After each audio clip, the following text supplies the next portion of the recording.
Čaute, dnes si povieme o pecke z minulého týždňa. Reč bude o Bricklink Designer programe série 1. Pre veľa fandov je to možno neznáma vec a tak si samotný program rozoberieme v samostatnom videu. Teraz sa ale poďme pozrieť na sériu 1, pretože sety, ktoré vďaka nej dostaneme, stoja naozaj za to. Teraz prebieha fáza predobjednávok a z každého setu môže vzniknúť maximálne 30 000 kusov, čo zo setov z tohto programu robí zaujímavý investičný prospekt. Napokon pozrite sa, ako tieto staršie sety krásne stúpli na hodnote. No my ale poďme na tú sériu 1. Teraz sa pozeráme na samotné sety, ktoré vyhrali. Celkovo ich je 5 a prejdeme si detail každého jedného. Ako prvý, hlavne teda na mojom zozname návrhov, ktoré vyhrali, je tento set Parížskej ulice.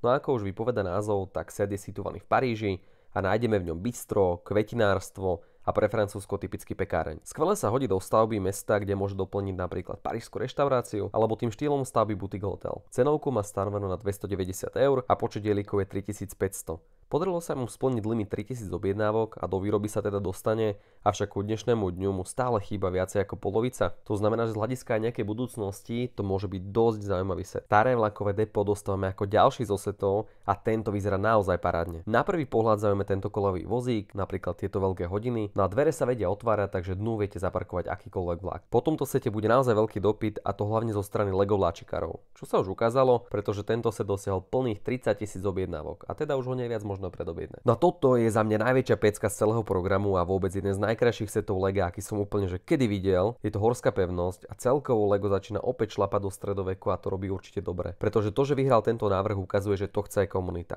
Do pár hodín bol dosiahnutý limit na tento set a bude extrémne žiadaný. No, akože nie sa tomu vôbec čo čudovať. A ak sa zameriame aj my na detaily, tak napríklad toto okno v hornej veži.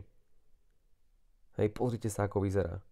Ako štýlom stavby nejaká gotická katedrála, neviem to ani opísať, je to fakt nádherné. Alebo tento erb na tom priečeli. Ako nádhera. Celý ten set je extrémne hrateľný, to znamená, že napríklad aj táto brána je otvárateľná, čiže viete ňou takto pohybovať, otvárať tú padaciu mrežu. Na celkovo skrátka je to set, ktorý musíte mať. Zrovna tu si myslím, že cena bude raz naozaj veľmi zaujímavou. V náklade 30 000 kusov to možno aj v našich končinách bude obrovská rarita, no ale ja vám môžem slúbiť jednu vec. Teda to malé prekvapko spočíva v tom, že tento set sa nám podarilo predobjednať a samozrejme, že sa môžete tešiť, že si ho na video postavíme a urobíme si kompletnú recenziu. Tým, že ho samozrejme pridáme do plánovanej stavby stredovekého mesta. No milujem westernovú tematiku a preto je pre mňa veľkým prekvapením, že set General Store je rovnako ako Parížska ulica. Je len kúsok za polovicou plného počtu predobjednávok. Ako tak vyzerá pekne a v interiéri nájdeme fakt, že fúru doplnkov, ako môžete vidieť napríklad tu. A skvelé je napríklad hojdacie kreslo na terase alebo aj tie stĺpy.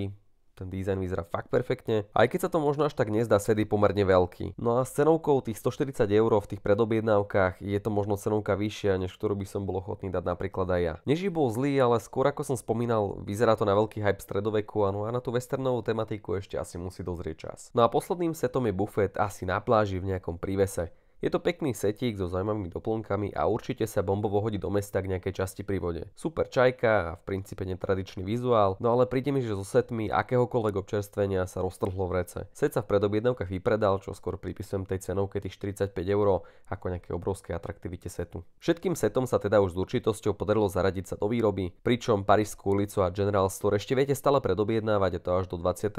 februára, kedy končí čas na predobjednávky. No a od tohto momentu začne bežať fáza výroby. Predpokladaný čas, za ktorý by mali byť sety hotové a distribuované tým, čo si ich kúpili, je myslím júl tohto roka. V tom čase sa teda s určitosťou môžete tešiť na našu recenziu horskej pevnosti. To bude z dnešného videa všetko, takže nezabudnite nás podporiť kliknutím na odber. No a spoločne sa vidíme pri ďalšom videu. Lego zdar!